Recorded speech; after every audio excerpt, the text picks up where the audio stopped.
And we're live. Ladies and gentlemen, you know who I am. I'm Jay, aka Moderate Texan Podcast, and we're going to have ourselves a good day. Today is the day that I'm back, ready to show you guys uh, all the stuff that happened week 2. Sorry I was out for so long. Sorry I didn't do it earlier. I wasn't feeling too well. I was a bit under the weather. I just did not have the energy or the ability to sit down and watch film for as long as I could. But we're here. We're ready to watch. I know season 3 or week 3 has already happened, but we'll be covering that on Thursday this week. I will be in Houston Friday. I'm going to be seeing our boy Joey Texas. I'm going to be in Houston Friday, Saturday, and Sunday. So I will be there for the game. I'll be watching it live. It'll be a great time. But as you guys know, it's always a good introduction. If you guys like what I'm giving you guys, please feel free to like, comment, and subscribe. It helps the channel out. I'm almost to 50 subscribers. That's pretty cool. I'm not even trying to get a bunch of people following on, and hey, 50 people following me is pretty cool.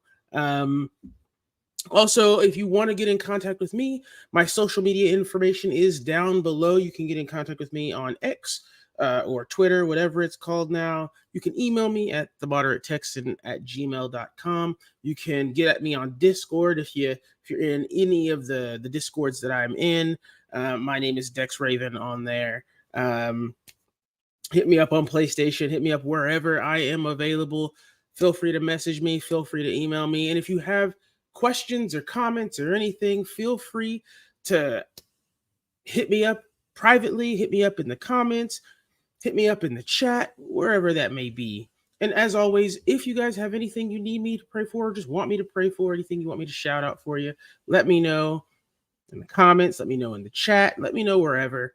I'm more than willing to chat, more than willing to pray for you, more than willing to help you out wherever you may need. Today's going to be a little bit of a different day.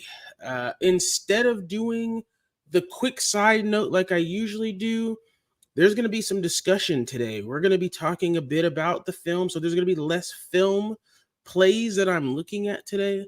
There's going to be a bigger conversation about Nick Caserio that I feel has to get out there. Bring some people back to the middle on that. It's going to be some conversation on how the Texans have played over the first 3 weeks now. I'll try and limit it to the first 2 weeks and give my initial thoughts for week 3. I haven't watched the film yet, but I am going to try and give you guys my initial thoughts on that. We're also going to talk a bit about expectations for the team going forward. What should we expect from the team? Should that style of play, because we've seen 3 different teams, right? 3 different defenses. Twice the defense has showed up and showed out pretty well. This is the first fully put together offensive game, and the special team seems to have gotten a bit better. I mean, obviously that play by Beck was good on week 3, but we have seen 3 different iterations of this team. Which one is the true team's identity? What should we expect going forward? But let's do what we always do. Let's jump into the film. So let me go ahead and try and share my screen. Let me share here, and let's go ahead and get right into it. If I can do that. Give me a second here.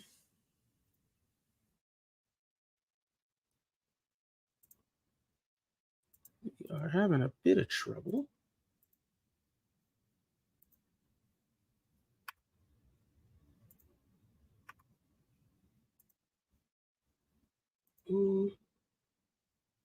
Give me a second. We're sharing.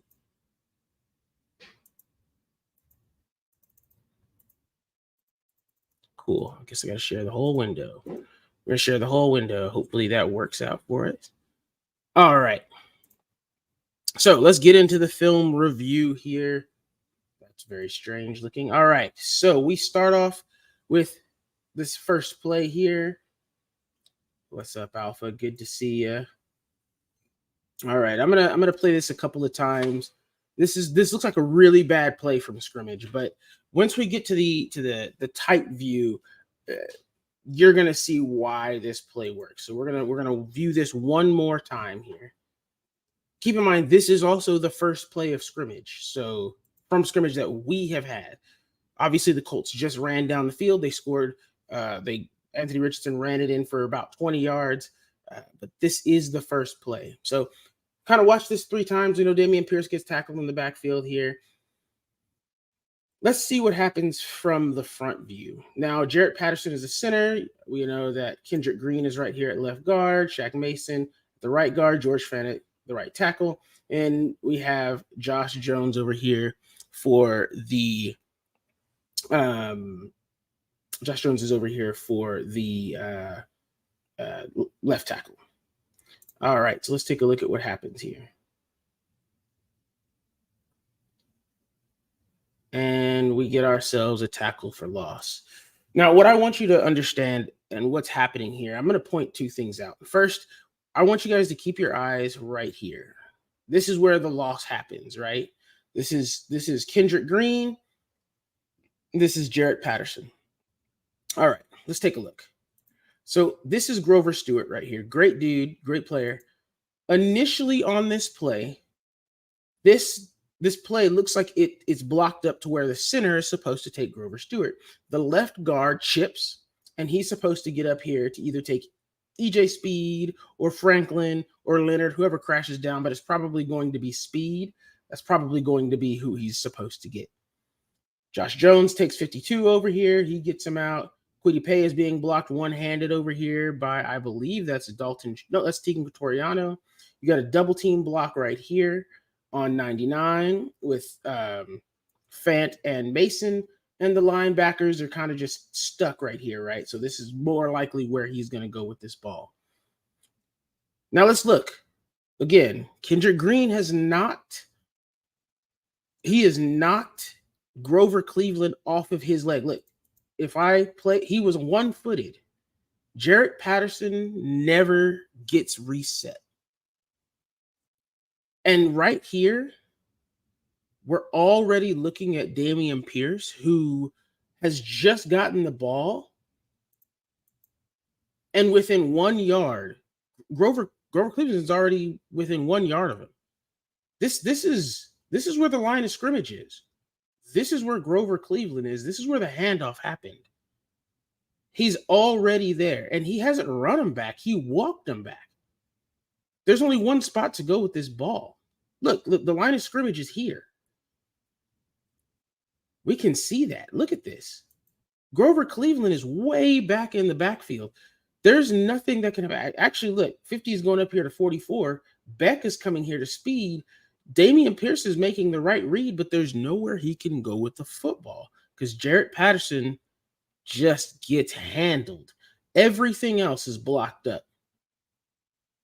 This lane is open. Look at this. If Grover Stewart, isn't there. Grover Cleveland, that's the president. Grover Stewart isn't there. Look at this. Look at this lane. Look at that. That's no good. Yeah, rough indeed. Rough indeed. The rest of the line did its job. You can't have your center, your cornerstone piece right there. You can't have that getting beat 5 yards back into the backfield like that. That's what gets you losing games. That's what makes your starting running back only have 2.2 yards to carry, and your backup running back having a little bit more than that. That's what allows the Texans to only run for 2.9 yards to carry in a game and not get the run game going. When 4 of your 5 offensive linemen, your fullback, your tight end, when everybody's getting blocks, when everything's blocked up except for the center position, that's a problem. You can't have that happen. You can't have that happen, ladies and gentlemen. That is bad football. All right. Let us go ahead real quick and move on from this play. I'm going to have to stop the stream for a bit, or stop that for a bit so I can get going to the next play because this is acting funky. All right, bear with me here. I'm going to close some stuff out. Get this back up.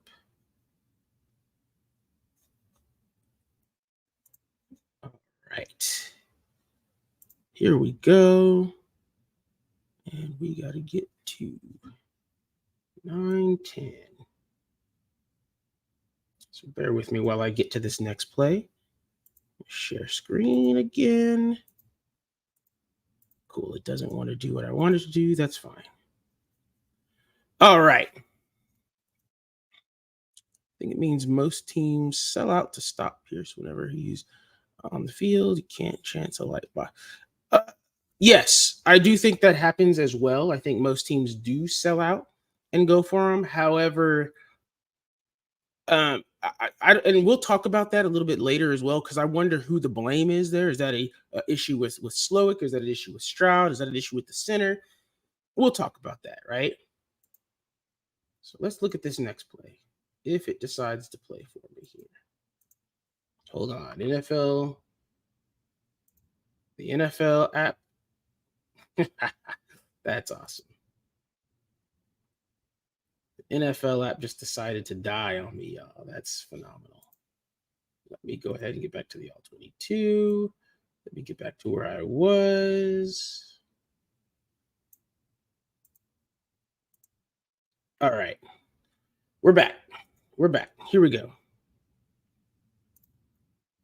Yes. All right. So here's the second play. Let's take a look at it real quick. So let's look. And I want you guys, we're going to have an honest discussion here regarding Dameon Pierce. And I want you to look at this. Look at it wholeheartedly, look at it carefully, and see if you can see what I see. Let's take a look one more time. Watch Dameon Pierce here.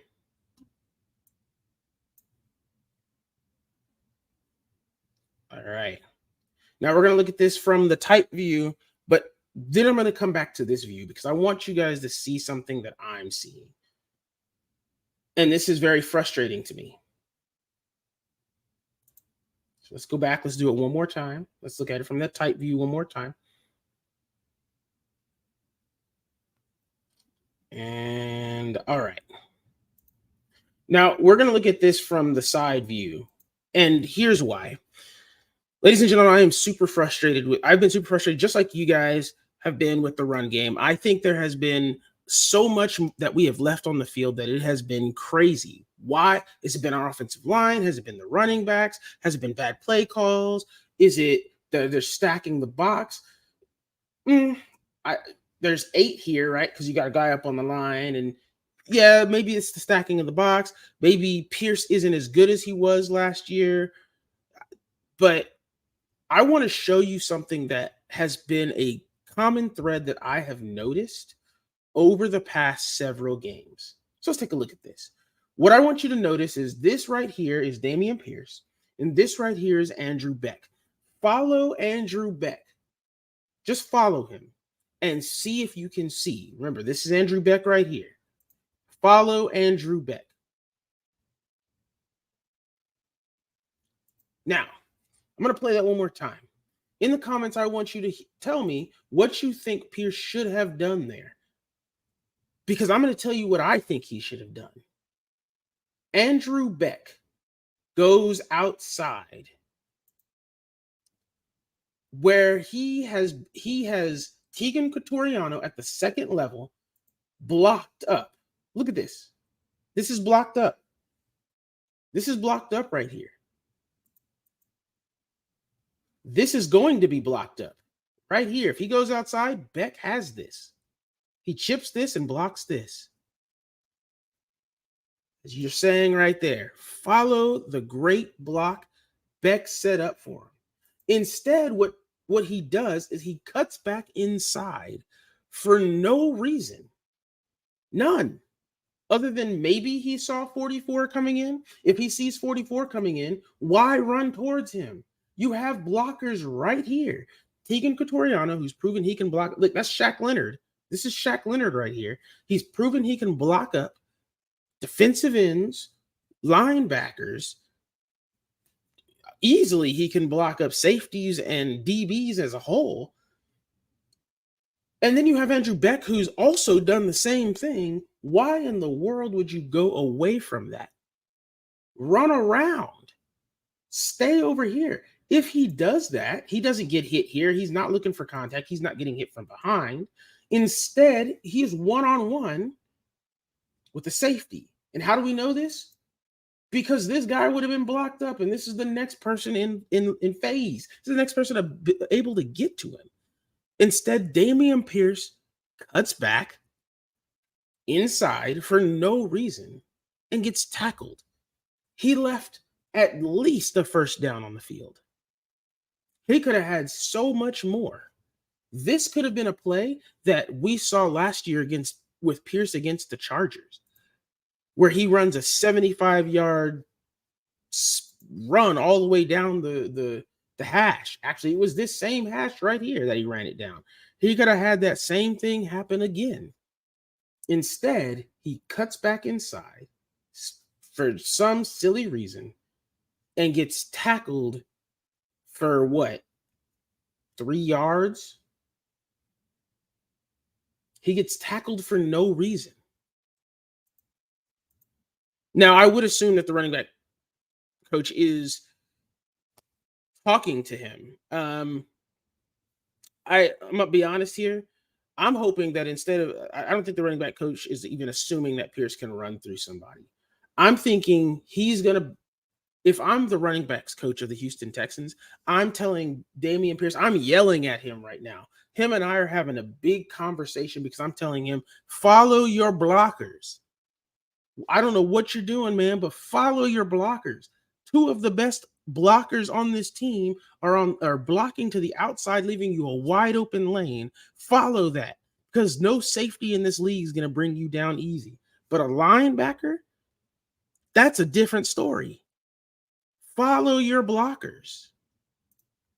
Don't know why it's happening, but those mistakes are what keep you from winning games, because this is how that's how you gash up a team. You can gash up a team for 20 yards easily. And yes, you're absolutely right. We know Pierce is stronger than this and smarter than this because he did it last year. Why is he not doing it now? It is what it is. We move on. That play is over. It's frustrating. And keep a lookout for that, because week 1 it happened.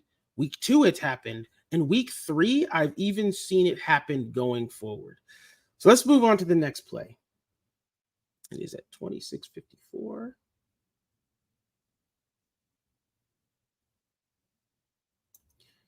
All right. So this play is going to showcase some of the defensive stuff. But this is a bad play by the defense. In fact, it's probably the worst play the secondary made this game. Really, our secondary wasn't getting picked on except for the safeties, really. I guess really the safeties and the safeties and our linebackers were getting picked on. But what I want you to see here is I want you to watch both sides of the field. Now, I'm going to point it out for you real quick here. I want you to watch here and watch what's happening over here. Watch what Steven Nelson does. All right. We see that Steven Nelson, and I'm going to kind of play this a couple times so you can kind of see. Steven Nelson immediately bails and gets here. He gets level with 30. He gets level with the safety. Now, what this would be is a cover 3, right? If you play Madden, you can see it is coming from a mile away. This is cover 3. Tavier Thomas is going to come out here, or he's going to stay in, really. He's going to cover this zone. You're going to have these guys here. This guy's going to come out. He's got man here. And what's supposed to happen is Stingley is supposed to back up just like Nelson, right? So you got these guys down here in quarters. These guys here are supposed to be even, and they're going to cover general thirds of the field, deep thirds, right? What ends up happening, though, is we see that Stingley has slipped or tripped. But why does he trip here? Well, he trips because he's trying to undercut the route from Michael Pittman Jr. But again, let's start this over. Both corners are supposed to be shot, kind of doing the same thing here. This is more of a zone play, not man. He's not in man here. Although he does follow him, he's not in man. He backs up. He's backing up into his zone. This guy's into his zone. He's not supposed to be running all the way out here. It would be one of these two players, and it looks like these guys are moving out into their areas. So in reality, Stingley is supposed to be bailing. But Stingley tries to get smart. He tries to undercut Pittman. I understand Pittman's a threat. All about you, Stingley boy. I'm wearing your jersey right now, man. We're wearing it right now. But you have to be better. You have to play the play, run the play, and do your job.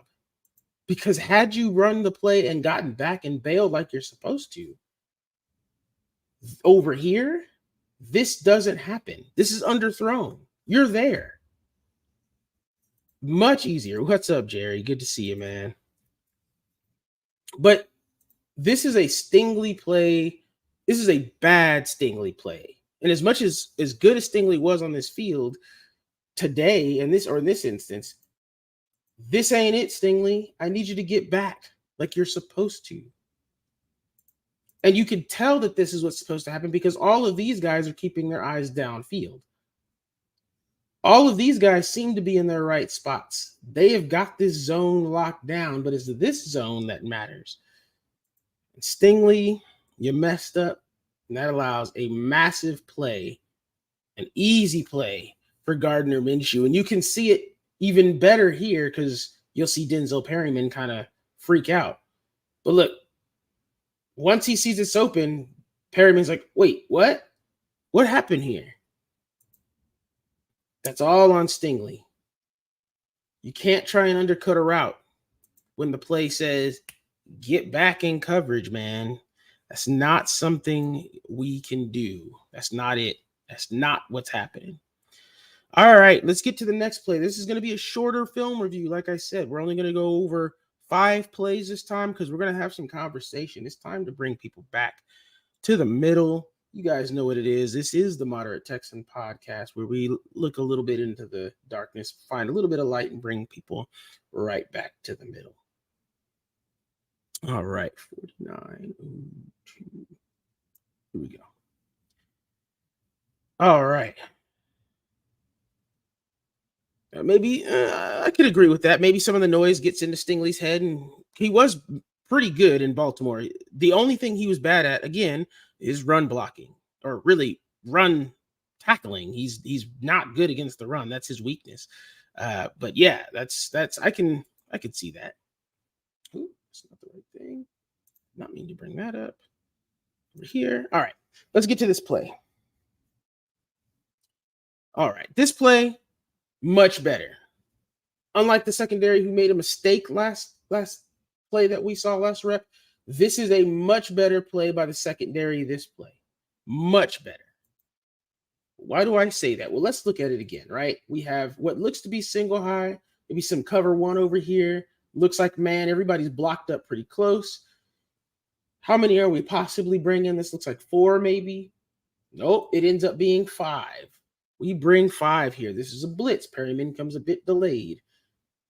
Shaq Griffin's up here on, it looks like Michael Pittman. We've got Steven Nelson on what looks like Alec Pierce. This is Josh Downs right here with Tavier Thomas, who, by the way, Tavier Thomas is playing with a broken hand most of this game. This dude went off. Don't let anybody tell you otherwise. He went off with a broken hand. Insane. Looks like we've got ourselves a little bit of a curl route or a little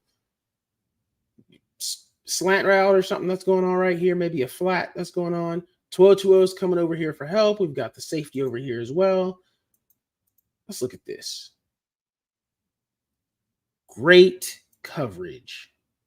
Why does this is even with backups, and we see this in the Jags game as well, but again, we're focusing mainly on this game. Even with backups, the secondary still can cover. They still, as long as they do their jobs, they can lock up.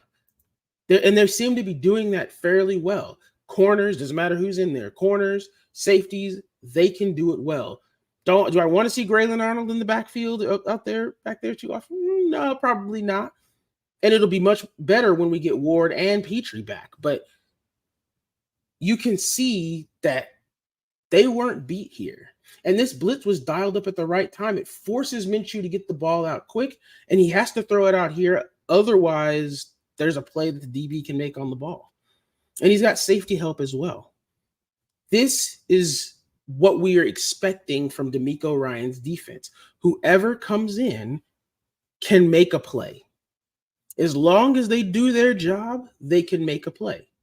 Also, because of this, I say we all give a little bit of a apology to Shaq Griffin. He did not play bad here. This is not bad play by Shaq Griffin. He had it down here, as you're saying. But that ain't it, man. This is not bad year material from Shaq Griffin. He's actually doing good here. And as you're right, it's good enough to make the quarterback question, should I throw this over here? If I do, I have to throw it outside. Now, I'm not saying that he's by any means Steven Nelson or Derek Stingley. Not at all. Let's get that out there right now.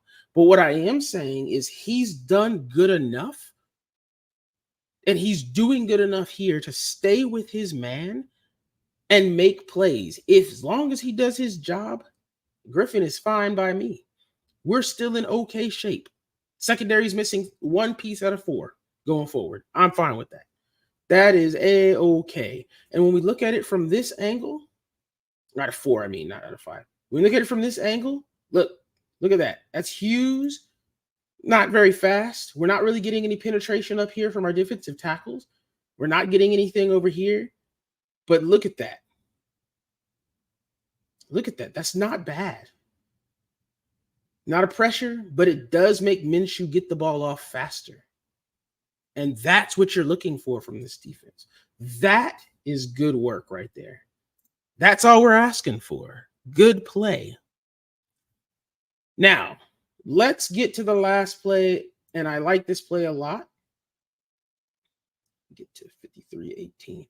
And ladies and gentlemen, we already knew it from the Jags game, but we have a quarterback. We absolutely have a quarterback. I want you to watch this play, and I want you to realize how amazing it was. This is a bad snap. This is a bad play overall from Jaret Patterson. Not only does he snap it bad, he falls down and gets walked back easily by the guard. Like that's not even good. Like he's not doing good at all.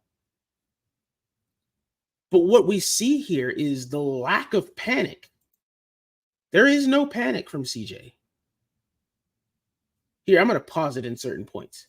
Right here, he doesn't have the ball yet. But he's not panicking. He didn't fall on it. He has the opportunity. In fact, I don't think anybody would be mad. Comment in the chat if you would. Would you have been mad if CJ had just fallen on the ball here and gave himself up? I know I wouldn't be, because that's the normal play. I wouldn't be mad if I saw CJ fall on this ball and didn't give up. That's not a panic move. That's a smart move. We'd all said that, because if he gets sacked here and loses the football further, they're on our 35, they're on our 40 right now and possibly walking in a scoop and score. We don't want that. So no one would be mad at that, right? But what he does is CJ keeps everything in front of him. He doesn't panic. He trusts his line. He trusts his protection. He takes a look up. He sees what is there. Dalton Schultz is here. Robert Woods is there. I see what's here. Pick the ball up. Throw it to where I know I can get it.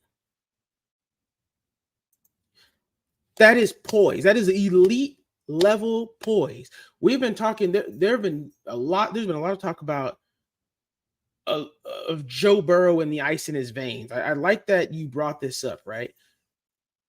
Joe Burrow and ice in his veins. We talk about that, right?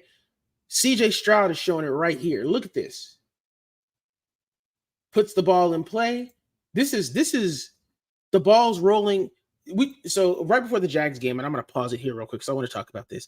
Right before the Jags game, they talked a lot about um, CJ Stroud's warm up and how he does basketball stuff, shots, dribbling, baseball swings, golf swings. Like he does a lot of different multi-sport stuff to warm up.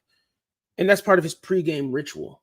What I want you to realize here is I'm on the court handling a bad pass from a dude who shouldn't really be here at the LA Fitness on the court. It goes between my legs. I pick it up. I see what's happening, and I fire a pass down into the lane, into the key. That is what we're seeing here from CJ Stroud. That is the amazingness of this play. Not only does he realize what's happening, he keeps everything in front of him. He doesn't panic. He's been here before. And he fires an absolute dart to Robert Woods, who, loving it, catches this ball, gets up, and we have a first down. Why am I so high on CJ Stroud right here? Why do I end on that play? Well, we saw a lot of bad, right? We see a lot of bad. We know we lose this game, but we didn't lose this game because the Colts were better than us. And this is going to sound disrespectful. We didn't lose this game because the Colts were better than us. We lost this game because we made too many mistakes, way too many mistakes. These mistakes, though, are fixable. And we're seeing week to week to week, our team is getting better. If I would have told you preseason week 1 that CJ Stroud would be where he is today when we played the Patriots, y'all would have shaken your head at me and said, we should have picked Bryce Young. We should have picked Anthony Richardson. We should have picked somebody else. This was a bad mistake. In fact, that's what Texans Twitter, that's what Facebook, that's what pundits, that's what everybody was saying, that we should not have picked CJ Stroud. We shouldn't have done what we did. We are a bad team. We handed the Arizona Cardinals all this junk and blah, blah, blah, blah, blah, blah, blah, blah, blah, blah, blah, blah, blah, blah. It's time to get brought back to the middle. Rookies are going to learn and they're going to make rookie mistakes. What I don't expect is for rookies to make veteran plays in week 2 of the season after playing 2 fully professional these count games. I don't expect my rookie quarterback to be making veteran plays, to be keeping his eyes downfield, to have that much poise. I expect him to be nervous. I expect him to do things he's rattled. I don't expect him to be able to identify a blitz easily. NFL defenses are different. They're not as vanilla as college. We don't expect that. I don't expect my rookie linebackers to be able to do a bunch of good stuff. I don't expect them to be able to lead the defense. I don't expect my third string rookie center to be able to block. I don't expect, with 4 starters out, my offensive line to not give up 10 sacks in a game against a defensive line that is actually pretty good. I don't expect that. And I don't expect my rookie quarterback to throw for 380 yards in a game, in his second game, and have no picks. There are fixable things that we can work on. The run game. Dameon Pierce, just follow your lead. Follow your blockers. Jarrett Patterson, get to your spots quicker. You're good enough. You showed it in college. You were once thought to be a top pick, a good pick. He can do it. He can get there. We're talking about when Juice Scruggs gets back, it'll be much better. Juice Scruggs, who was, remember at the beginning, before camp began, Scott Quessenberry was set to start, but Juice Scruggs showed out during the preseason. He looked good. Our left tackle, once we get Tunsil back. And that leads me into another conversation, right? We talk about when all these players get back, when all this happens, blah, blah, blah. There's been another conversation happening. And this conversation, and I'm putting this up here because we need to talk about it. We need to talk about Nick Caserio. The Nick Caserio elephant in the room has been out there for a while. And I've made comments on it, and private areas and discords and on Twitter, but it needs to be said out loud. Nick Caserio has done a lot of good things for this organization. What he has done is he has raised the floor every year he's been there. That's undebatable. Every year he's been here, he's raised the floor. I know some people have compared Rick Smith to Nick Caserio. The situations aren't even close to the same. When Rick Smith got here, there was not a tumultuous, ridiculous turnover where we had a dude who was literally following players and there was this bad. No, none of that was happening. Rick Smith did take a bad team, and it took him 4 years, four years to make a good team or a bad team to a mediocre, then to a good team. It took him 4 years to do that. We're not going to just skate by that. 4 years it took him to do that.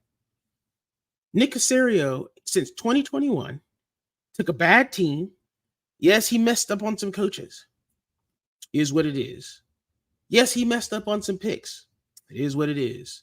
Yes, he made some questionable decisions with the draft picks.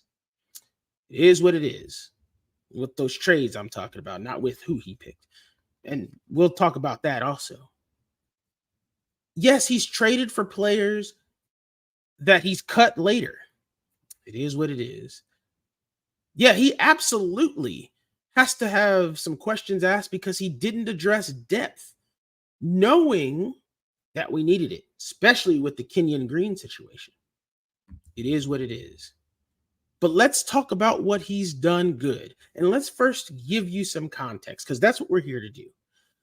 If you think an NFL GM is getting everything right, is hitting on more than 50%.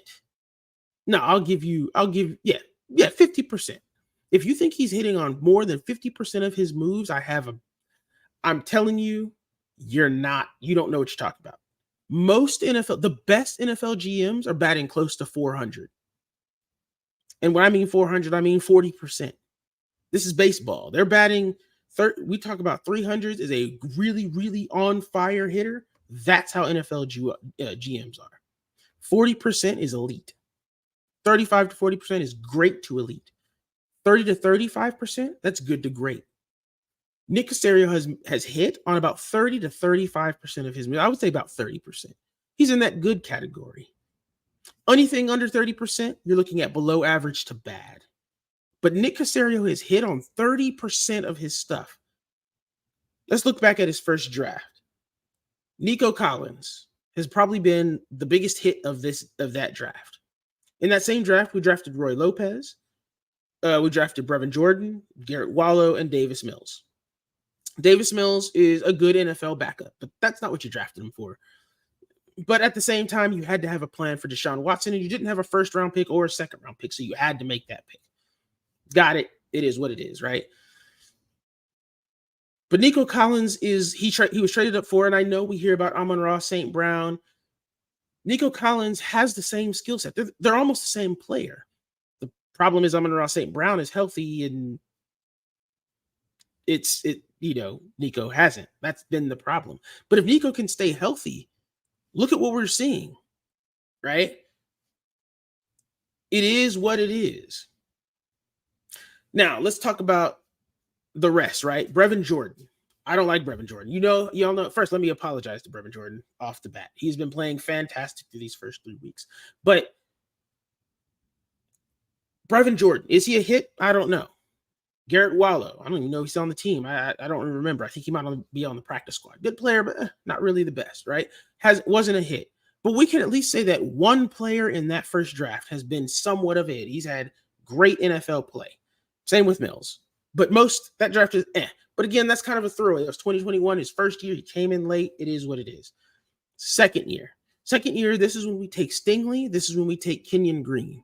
This is when we take Jalen Petrie. This is when we take Christian Harris. This is when we take a lot of players. Tegan Toriano, Austin Deculus, so on and so forth.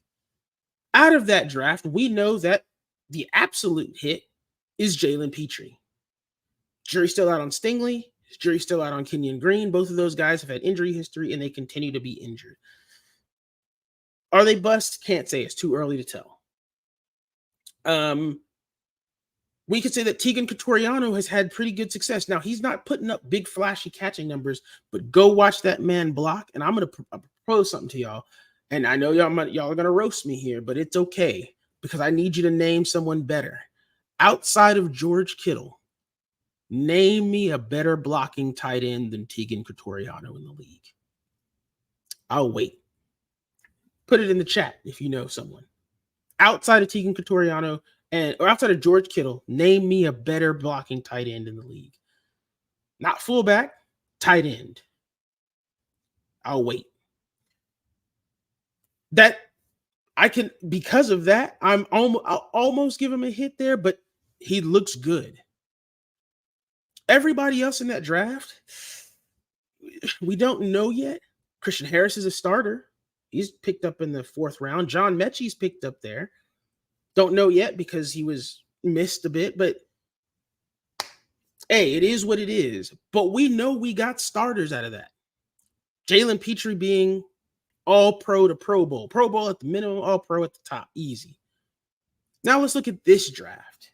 In this draft, we get C.J. Stroud. We get Will Anderson. Will Anderson has a sack, a field goal block. Well, I know we're not talking about this game. Several pressures. He's up there in elite company already. C.J. Stroud in elite company already. Done. Let's talk about that. That's just the first 2 picks of this draft. Period. Right there, that's 2 hits. Tank Dell, Juice Scruggs. Right there. Tank Dell has already shown. He's week 1, don't know why he wasn't used more. Week 2, got used more and dude went off a bit. Week 3, I mean, come on now. We also pick up, who else did we pick up this draft? We pick up Jarrett Patterson. We pick up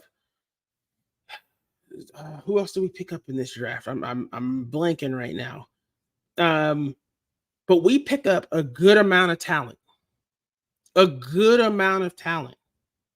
So far, we can't say about if anybody is a hit yet.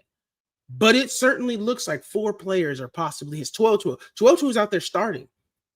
He's your starting linebacker. He's a starting linebacker. And in reality, I'm going to say this. He is performing much better than Christian Harris. The dude is much better. Christian Harris routinely misses tackles. Both of them do. But I'm going to say that Harris has been in the league longer and he's bigger. 12 has played better. Ain't no 2 bits about it. It is what it is. We have made a bunch of good moves. He has made good moves. We've got hits. People are out there. We can see that it's good. Denzel Perryman.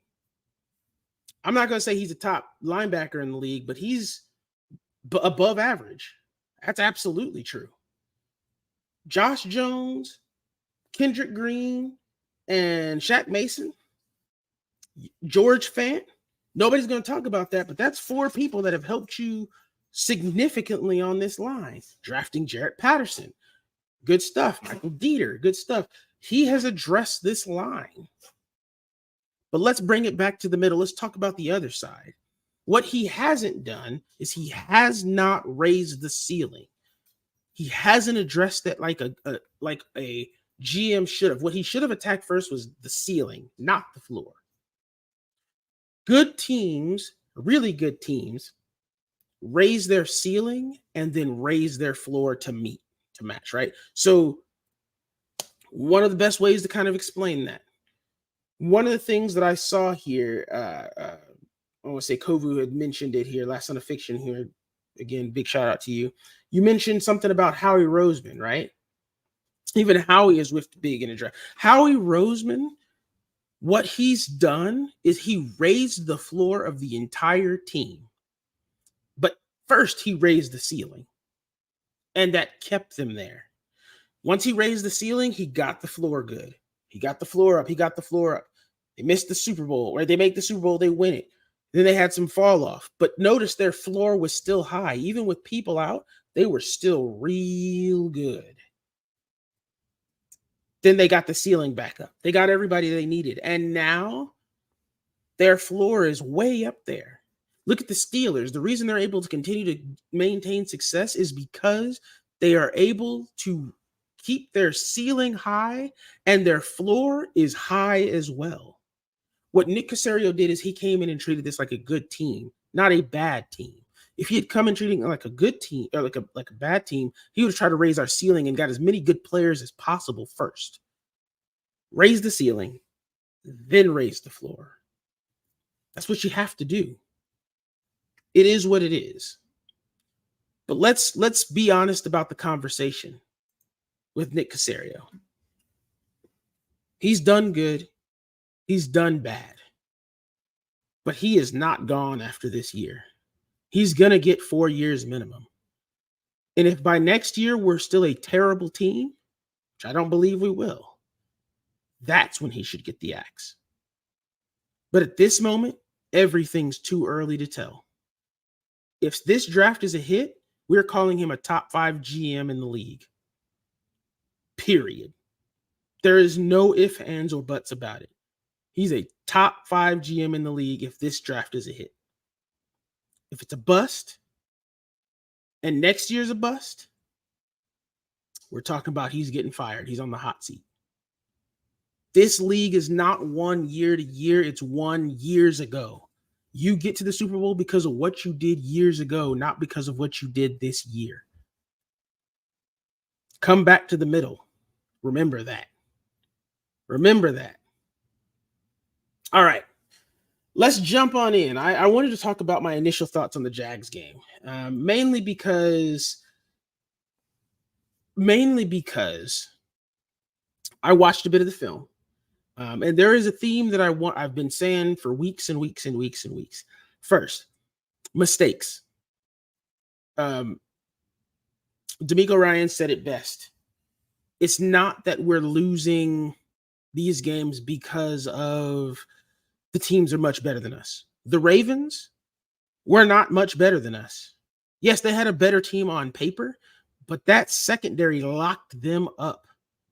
That was not, they 169 passing yards is not a lot. I hate to tell you that. That's not it. 200, we had the same amount of offense as them. It was like 260 yards of total offense. They didn't lock us up. We threw the ball where we wanted to against them. With a rookie quarterback in his first game, a rookie play caller in his first game, a rookie head coach, rookie defensive end. We sacked Lamar Jackson 4 times. They were not the better team. We had turnovers. We got the ball from them. What killed us was our mistakes. Our mental mistakes beat us. It wasn't close. Yeah, 268 to 269. It was almost even. It's almost even. 268 to 269. That's the even game, but we lose 25-9 because we made mistakes. The same thing happens again with the it was even. Time of possession 28 minutes 20. It was almost dead even. We played them well. To the Colts, we had the ball, I believe, in that game more than the Colts. We outgained the Colts. We did everything we could better than the Colts. But you know what we didn't do? We didn't get a turnover, and we turned the ball over. We made stupid mental mistakes that cost us touchdowns. We had a touchdown in the end zone to Tank Dell. You know what happened? Because of a hold, it was called back. We had touchdowns that were thrown or big plays that were thrown that were called back because of penalties. We can't keep doing that to ourselves. We are one of the best teams in the league at third down efficiency. We have done the right things, but we keep burning ourselves. That's what happened still in the Jags game. But we cleaned up a lot. We stopped the sacks. We got the ball out quick. We hit quick routes faster. We were able to run the ball a little bit better. CJ started checking down. If you noticed, there was a blitz that was on, and CJ checked out. He called the play. He saw what was happening. He goes like this, calls it, puts everybody where they need to be, hikes the ball, and gets the ball out quick. That's That's elite. That's better play. I said before the season started, by week 5, this offense would be phenomenal. I think they'll be where they're supposed to be. If you remember week 1, Case Keenum was running it, or not week 1, but preseason week 1 against the Patriots. Case Keenum was running the offense, and it looked smooth as butter. And I said, by week 5, that will be our offense. It'll look like that, running that smooth, that good. It's starting to look like it. It's getting there. The run game needs to come up a bit. It's getting there. The passing game needs to be just a bit faster. It's getting there. We need our O-line back, our tight ends to perform a little bit better. It's getting there. The defense needs to be a bit more consistent. It's getting there. By week 5, this team will be where it's supposed to be. And watch out, NFL. It's going to be fun. You're absolutely right on this lesson of fiction here. It's the issue with the Colts: 3 red zone trips, 3 field goals. Come on. There's got to be that should not have happened. That should have been 3 touchdowns. Had that been 3 touchdowns, that's a different game. A completely different game. Yep. It's craziness. So my initial thoughts on the Jag game: we played well in all 3 phases. That's the first game that we've played all 3 phases good football, but we still made a lot of mistakes. These are all fixable mistakes. But we played better. We're getting better. This is a team that's finally gelling. Watch out after week 5. Watch out when this team is finally getting into that groove. It's going to be good. All right. We've gone through a lot today. We've talked about a lot. We went through a good chunk. I want to make sure that you guys don't have any questions. And while we're getting to that, I want to give you my prediction coming up for the Steelers game. If we play like we played on offense this last week, and our defense plays like it did this last week, I absolutely expect us to hang into that game. I give us about a 30% chance of winning. If we start fast, like we did this last game, if we start fast, I say we win that game 27-24. If we don't, I think we lose it 30-22, 30-23, I'll say. I think, though, we come out with the win because JJ will be there. The crowd will be hyped after last game. The players will have practiced right. They know what it means to win. They're going to want it again. Ooh. This is a possibility for us to go on a 2 to 3 game win streak and come back and maybe have 4 out of 5 wins. I said 7 wins at the beginning, 7 to 9 wins. I've been saying it the whole time, depending on our luck. 7 to 9 wins. You made a good point here. Steelers, Falcons, Saints, bye, Panthers, Bucks. Falcons are gettable. Saints, if they don't have Carr, Jameis Winston does not want to go up against Steven Nelson. He saw what Bradley Roby did to him. Bradley Roby ain't nobody right now. Steven Nelson's much better. The Panthers, I don't know if Bryce Young figures it out by that time. If he figures it out, that could be crazy, but I don't know. That offense looks not as good with him in there. And Andy Dalton ran it a lot better than him.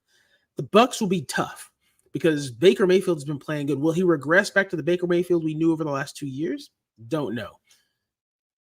But the Steelers is winnable. The Falcons, winnable. Their offense, without Bijan Robinson, their offense is not that great. And Bijan Robinson can't do it all on his own. That Falcons team is much closer to the Panthers team with Christian McCaffrey than they are to being a playoff contender.